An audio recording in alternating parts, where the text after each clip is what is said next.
जय हिंद दोस्तों।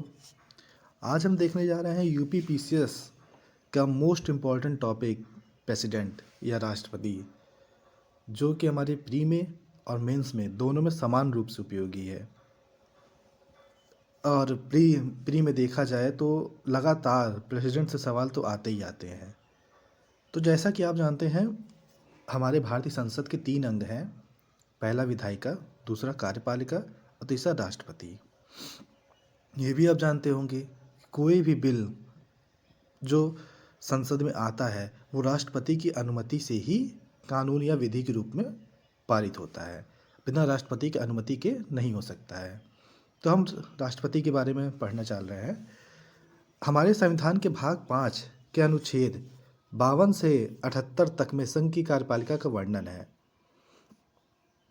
संघ की कार्यपालिका शक्ति, जैसा कि आप देख सकते होंगे, पहली लाइन में लिखा हुआ है संघ की कार्यपालिका शक्ति राष्ट्रपति, उपराष्ट्रपति,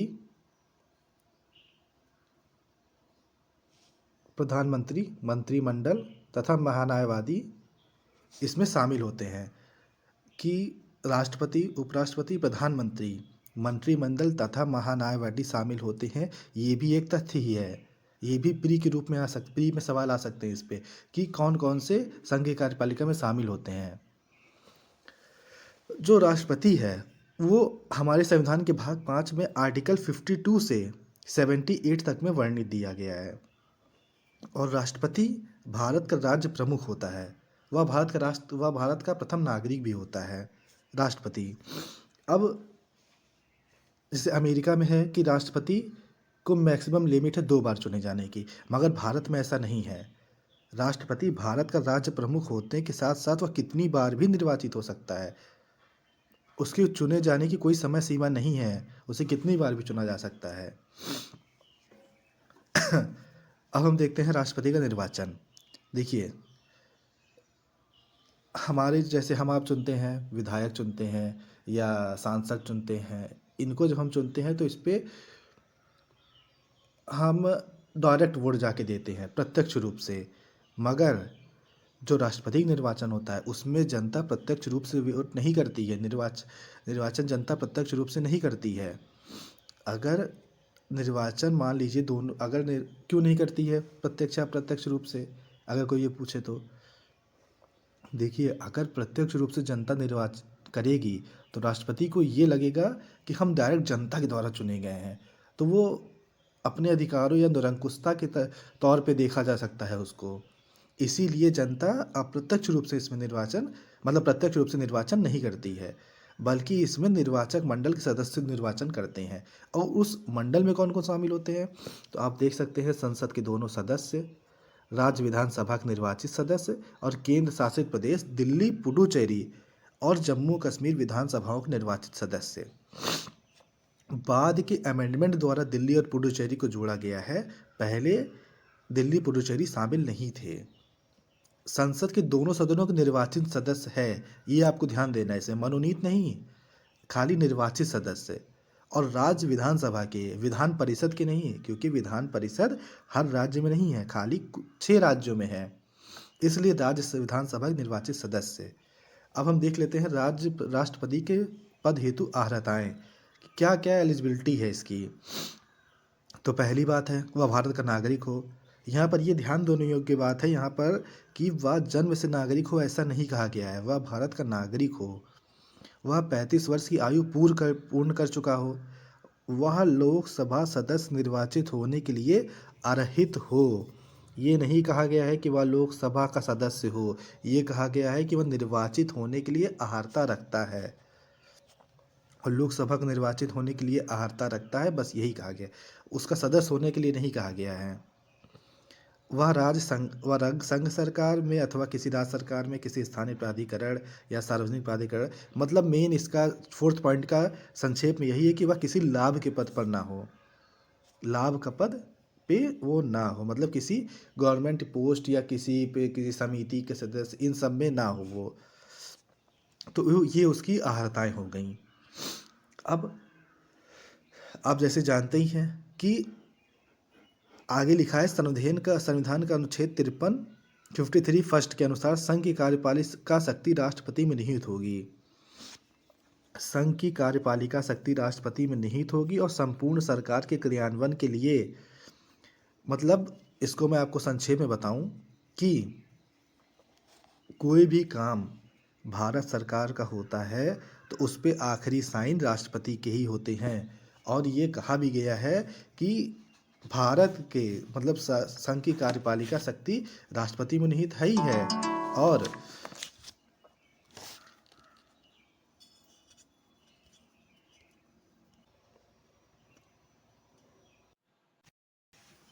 कुछ टेक्निकल ग्लिच आ जा रहा है, तो हमने आपको आर्टिकल 54 बता दिया कि राष्ट्रपति के चुनाव में विधान परिषद वोट नहीं कर सकते, वो इसके पात्र नहीं होंगे। विधान परिषद, न कि विधानसभा, विधान परिषद पात्र नहीं होंगे। आर्टिकल 65 मैंने आपको बताया कि राष्ट्रपति की मृत्यु हो जाए, त्यागपत्र हो जाए या उनका पद रिक्त हो जाए तो इस ड्यूरेशन में उनके कार्यभार कौन संभालेंगे? उपराष्ट्रपति संभालेंगे। अगर उपराष्ट्रपति भी नहीं है तो मुख्य न्यायाधीश संभालेंगे। और जिस ड्यूरेशन में वो उनके राष्ट्रपति का पदभार संभालेंगे उस समय उनको वेतन, भत्ते और सारी सैलरी वही प्राप्त होगी जो राष्ट्रपति को प्राप्त होती है। ये मैंने आपको बता दिया था। फिर मैं आपको ओरली आर्टिकल्स बता देता हूँ जो राष्ट्रपति के लिए इम्पॉर्टेंट है। जैसे आर्टिकल 52 में कहा गया है कि राष्ट्रपति पद की चर्चा किस में है? आर्टिकल 52 में है। 53 में क्या कहा गया है? कार्यपालिका प्रधान, राष्ट्रपति कार्यपालिका के प्रधान होंगे।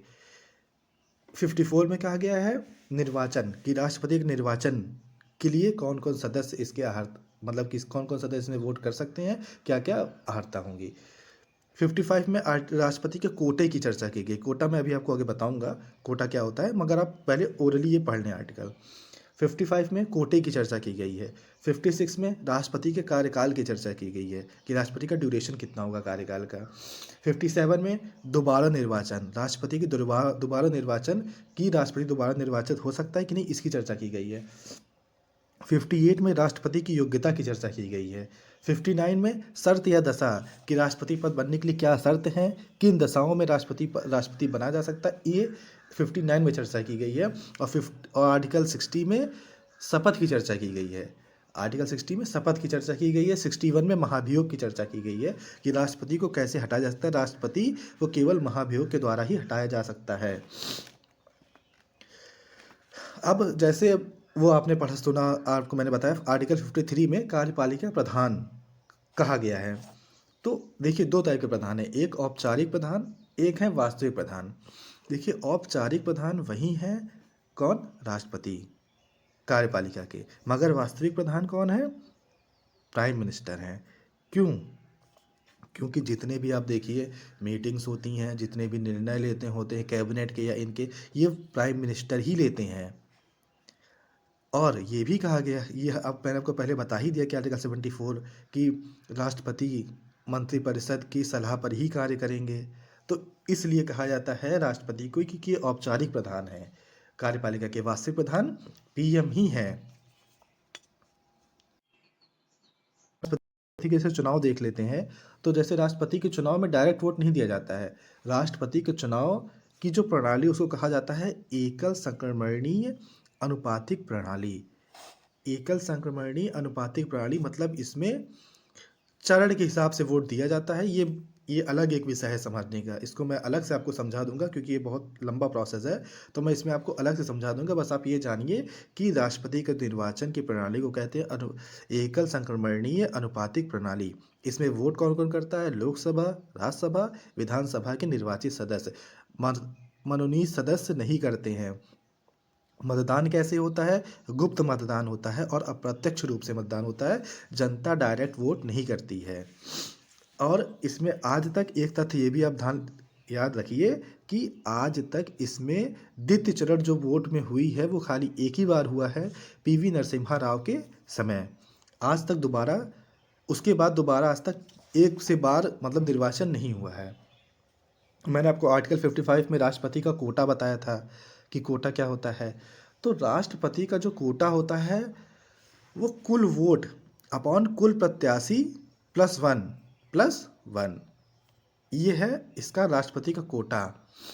और ये मतलब न्यूनतम कोटा है, आप ये जानिए। और जमानत राशि क्या होती है? 15,000। 15,000 जमानत राशि। और अगर राष्ट्रपति को पूरे वोट्स में 1/6 नहीं मिलता है तो उनकी जमानत राशि जब्त हो सकती है। यहाँ पर जमानत राशि का मतलब आप पैसे से ना समझिएगा, ये इज्जत से मतलब यहाँ समझिएगा, उनकी रेपुटेशन से समझिएगा जमानत राशि। वरना राष्ट्रपति आप तो जानते ही हैं, राष्ट्रपति प्राइम मिनिस्टर इन सब के लिए 15,000 कोई बहुत बड़ी रकम नहीं है, मगर ये रेपुटेशन की बात होती है कि जमानत राशि जब्त हो गई। आपको मैंने 56 में बताया कार्यकाल, राष्ट्रपति का कार्यकाल कितना होता है, 5 साल। अगर राष्ट्रपति बीच में कुछ हो जाता है तो जो नए राष्ट्रपति बनेंगे वो नए ड्यूरेशन के लिए बनेंगे, पूरे 5 साल के लिए ही बनेंगे। आर्टिकल 57 दोबारा निर्वाचन, मैंने आपको बताया आज तक केवल राजेंद्र प्रसाद सर ही थे जो 2 बार निर्वाचित हुए हैं, और राष्ट्रपति कितनी बार भी निर्वाचित हो सकता है भारत में। 58 में मैंने आपको योग्यता बताया कि वह भारत का नागरिक हो, मिनिमम 35 उसकी एज हो, मैक्सिमम नहीं है कोई, मिनिमम 35, लोकसभा की योग्यता रखते हों, 50 प्रस्तावक और 50 अनुमोदक। अब आप ये समझिए 50 प्रस्तावक या 50 अनुमोदक क्या है, कि मैंने किसी को चुना कि ये आदमी राष्ट्रपति पद के उम्मीदवार हैं। अब इसके लिए क्या होगा, मुझे 50 प्रस्तावक चाहिए, मतलब लोकसभा में या संसद में हमें 50 प्रस्तावक चाहिए जो उसका प्रस्ताव रखें कि हम ये आदमी राष्ट्रपति बनेंगे। अब ये 50 प्रस्तावक तो हो गए, उन्होंने साइन कर दिया कि हाँ ये 50 प्रस्ताव लिखित में दिए कि ये आदमी राष्ट्रपति उम्मीदवार के लिए खड़े होंगे निर्वाचन में। अब उस 50 प्रस्तावक के अलावा 50 अनुमोदक भी आपको चाहिए, मतलब टोटल 100 सदस्य चाहिए, जो 50 तो प्रस्ताव दें और 50 अलग से उस पर साइन करके दें कि हाँ मैं अनुमोदन करता हूँ कि हाँ यही उम्मीदवार खड़े होंगे। ये है आर्टिकल 58 में योग्यता में। 59 में शर्त या दशा दिया गया है कि राष्ट्रपति के पद के लिए क्या शर्त या क्या दशाएं हो सकती हैं। पहली है पागल नहीं हो, कि पागल है, कोई भी सब फैसला कर दिया है, तीनों सेना प्रधान है, युद्ध करा दिए ये। दूसरा दिवालिया नहीं हो, वरना अपना ही राष्ट्रपति को आप जानते ही हैं आकस्मिक निधि राष्ट्रपति के ही अधीन होती है, तो ऐसा ना हो कि वो अपना ही कर्जा भर ले, तो इसलिए वो दिवालिया ना हो। लाभ के पद पर ना हो, मैंने आपको लाभ का तो बता ही दिया कि कोई भी गवर्नमेंट पद ये सब लाभ के पद माने जाएंगे। फिर आर्टिकल 60 आई है, अनुच्छेद 60, इसमें शपथ की चर्चा की गई है कि अनुच्छेद 60 में शपथ की चर्चा की गई कि शपथ कौन दिलाएगा राष्ट्रपति को, तो राष्ट्रपति को शपथ CJI दिलाते हैं। ये भी एक प्री के लिए इम्पोर्टेंट टर्म है कि राष्ट्रपति को शपथ कौन दिलाता है, CJI दिलाते हैं। आर्टिकल 61 आई है, आर्टिकल 61 में क्या कहा गया है, महाभियोग। आर्टिकल 61 में महाभियोग की चर्चा की गई है कि राष्ट्रपति को हटाने के लिए हम महाभियोग लाएंगे संसद में। किसी भी सदन में लाया जा सकता है, लोकसभा में भी लाया जा सकता है और राज्यसभा में भी लाया जा सकता है, मगर इसको लाने के लिए कुछ शर्तें हैं। जैसे पहली शर्त है कि प्रस्ताव लाने के लिए 25% या 1/4 सदस्यों की सहमति हो किसी भी एक सदन में, तब ये लाया जाएगा। और ये प्रारंभ किसी भी सदन में हो सकता है, ये मैंने आपको पहले ही बता दिया है कि ये प्रारंभ किसी भी सदन में हो सकता है। जिस भी सदन में प्रारंभ होगा वहाँ के 1/4 1/4 सदस्य उसको सहमति से ही वो आएगा। फिर अगर मान लीजिए लोकसभा में आया, तो लोकसभा में आया तो अब वो आ गया, 14 लोगों ने वो दिया, अनुमति दी, वो आ गया, वो सॉरी 14 कह रहे 1/4 लोगों ने अनुमति दी, वो आ गया। अब वो पारित कब होगा, वो लोकसभा के 2/3 बहुमत से वो पारित होगा। उसको पारित करने के लिए कितना चाहिए, 2/3 सदस्यों का बहुमत चाहिए, लोकसभा के सदस्यों का 2/3 बहुमत से वो पारित होगा। अब यहाँ से पारित होगा, फिर राज्यसभा में जाएगा।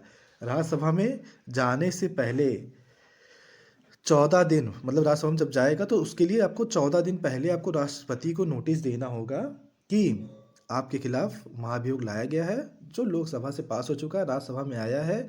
अब राष्ट्रपति चाहे तो अपना वो कोई वकील रख सकते हैं या वो खुद उसकी दलील दे सकते हैं कि ये ऐसा नहीं था, ऐसा था, जो भी मतलब जो कारण हो वो बता सकते हैं राज्यसभा में।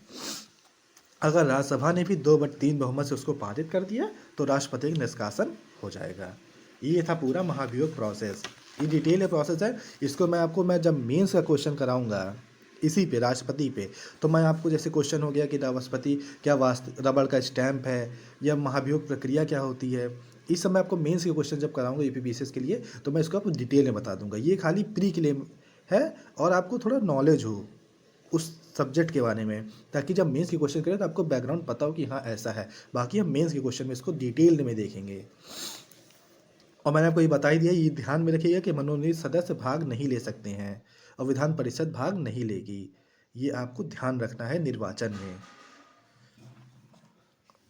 अब आगे हम बढ़ते हैं कि ये कह रहे हैं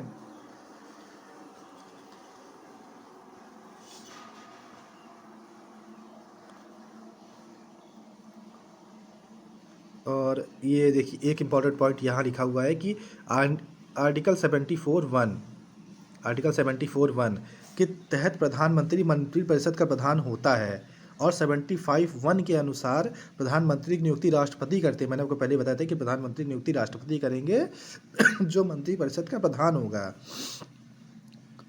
प्रधानमंत्री संसद का सदस्य बन सकता है अगर वह संसद का सदस्य नहीं भी है तो भी। ये बहुत इंपॉर्टेंट पॉइंट है कि अगर वो संसद का सदस्य बन सकता है अगर वो संसद का सदस्य नहीं है तो भी। बस उसके लिए शर्त क्या है कि उसको 6 महीने के अंदर किसी भी सदन की सदस्यता लेनी होती है। 6 महीने के अंदर है, 6 महीने के अंदर कोई उसको किसी भी सदन की सदस्यता लेनी होगी। अब देखिए यहाँ लिखा गया है, यहाँ इंपॉर्टेंट पॉइंट क्या दिया गया है, अनुच्छेद 79 आर्टिकल 79 इसी में चर्चा की गई है कि जिसमें राष्ट्रपति मतलब संसद की चर्चा आर्टिकल 79 में ही की गई है कि उसमें 2 सदन होंगे। पहला कौन सा, लोकसभा जिसको हम निम्न सदन कहते हैं, दूसरा राज्यसभा जिसको उच्च सदन कहते हैं, और तीसरे राष्ट्रपति। इन तीनों को मिला के ही संसद बनेगा। और संसद और 79 में और 80 में राज्यसभा और 81 में लोकसभा की चर्चा की गई है। अब यहाँ देखिए भारत के संविधान के अनुच्छेद 123 में क्या कहा गया है कि जब संसद में दोनों सदनों में कोई भी अत्यावश्यक परिस्थितियों में सत्र नहीं होगा तो मतलब अध्यादेश की चर्चा राष्ट्रपति के अध्यादेश की चर्चा अनुच्छेद 123 में की गई है। अध्यादेश क्या होता है कि जैसे लोकसभा या राज्यसभा, आप जानते हैं कि संसद का स्थगन हो गया, संसद का सत्र समाप्त हो गया। अब संसद का सत्र समाप्त हो गया और संसद या कार्यपालिका विधायकों को लगा कि कोई विधि ऐसी चाहिए जो उस समय के लिए जरूरी है जब संसद सत्र में नहीं है, तो वो राष्ट्रपति उसके लिए, तब राष्ट्रपति के पास ये पावर है अध्यादेश जारी करने की। तब जब संसद सत्र में ना हो तब राष्ट्रपति के अध्यादेश जारी करेंगे कि ये विधि है, इसको लागू होती है और वो तत्काल रूप से वो विधि लागू हो जाएगी। बस उसके लिए शर्त क्या है कि संसद के कोई भी सत्र मतलब चालू ना हो, चाहे वो लोकसभा हो या राज्यसभा हो, या अगर एक भी चालू होगा तो भी अध्यादेश जारी हो सकता है। क्योंकि आप जानते हैं कि किसी भी बिल को पास करने के लिए दोनों सदनों से उस बिल को पास होना जरूरी है, चाहे लोकसभा में आए चाहे राज्यसभा में। राज्यसभा में आएगा तो लोकसभा से, लोकसभा में आएगा तो राज्यसभा से। अब आगे हम बढ़ते हैं। अब हम देख लेते हैं कि राष्ट्रपति नियुक्तियां किस किस की करते हैं। जैसे आप जानते ही हैं राष्ट्रपति हैं वो मंत्रिपरिषद की नियुक्ति करते हैं। मंत्रिपरिषद की हर सदस्यों की नियुक्ति करते हैं, प्रधानमंत्री की नियुक्ति करते हैं। जैसे मंत्रिपरिषद सामूहिक रूप से लोकसभा के प्रति उत्तरदायी है मगर व्यक्तिगत तौर पे राष्ट्रपति के प्रति उत्तरदायी है। प्रधानमंत्री भी व्यक्तिगत रूप से राष्ट्रपति के प्रति उत्तरदायी हैं।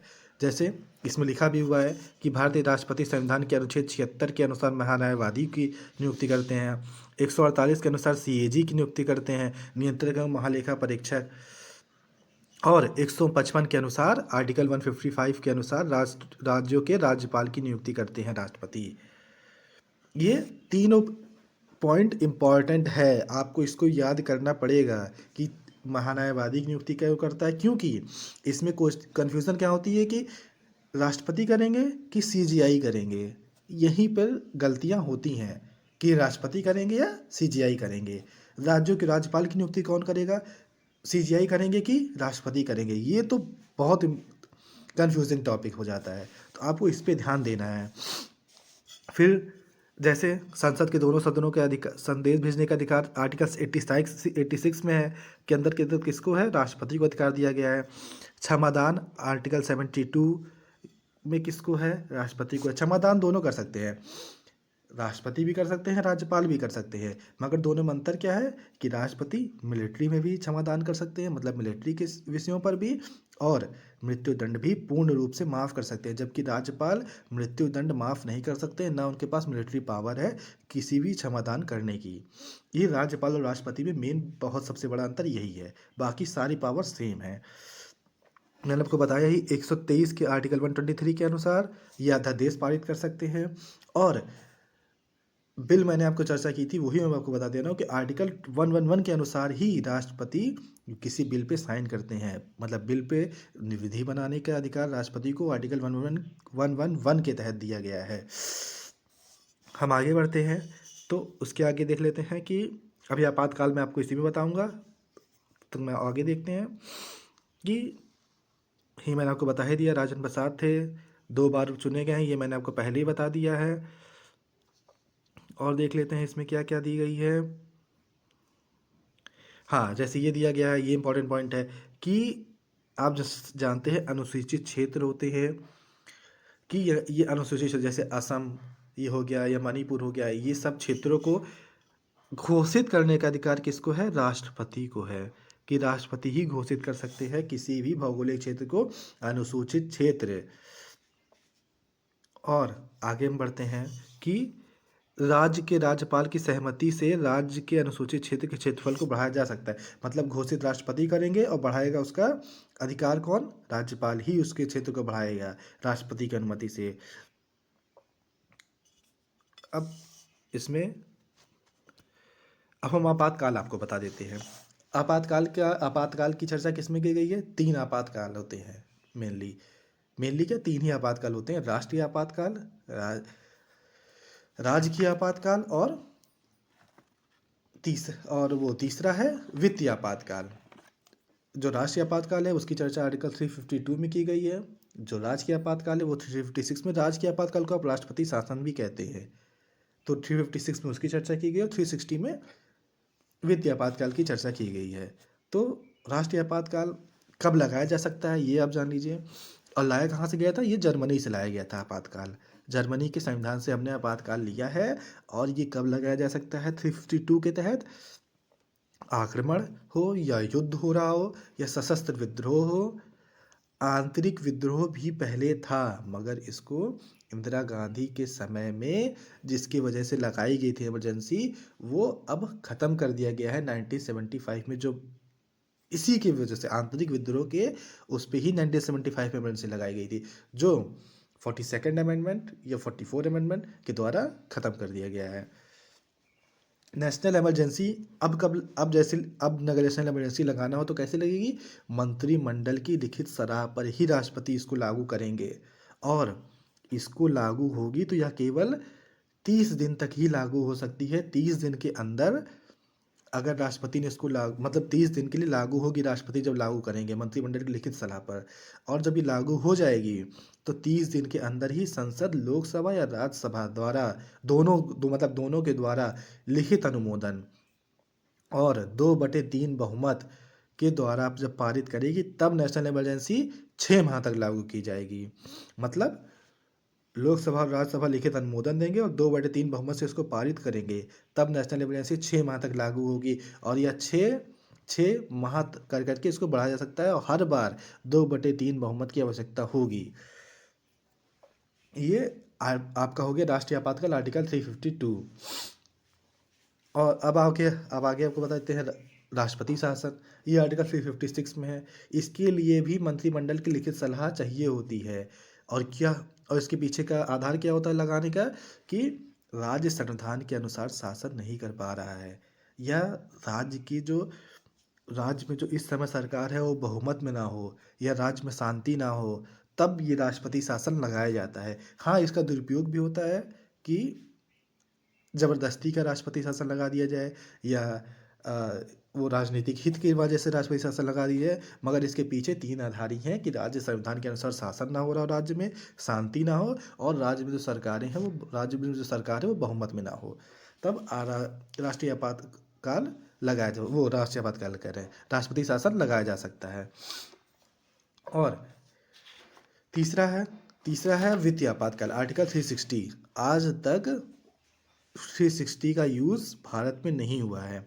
और वित्तीय आपातकाल कैसे लगता है? मौखिक सलाह पर लगता है, मतलब मौखिक की सलाह पर, मतलब मौखिक जैसे राष्ट्रपति जैसे लोकसभा या सदन में या कहीं भी ये मौखिक रूप से कहा जाएगा तो फाइनेंशियल इमरजेंसी लगाई जा सकती है। और 60 दिन के अंदर ध्वनि मत से इसको पारित भी करना होता है, लागू राष्ट्रपति करते हैं, और ये अनंत काल तक, मतलब इसकी कोई टाइम ड्यूरेशन नहीं कि इसको 3 महीना 6 महीना, राष्ट्रपति इसको हटाने के लिए, बस इसको हटाने के लिए संसद का अप्रूवल चाहिए होता है, ये जान लीजिए।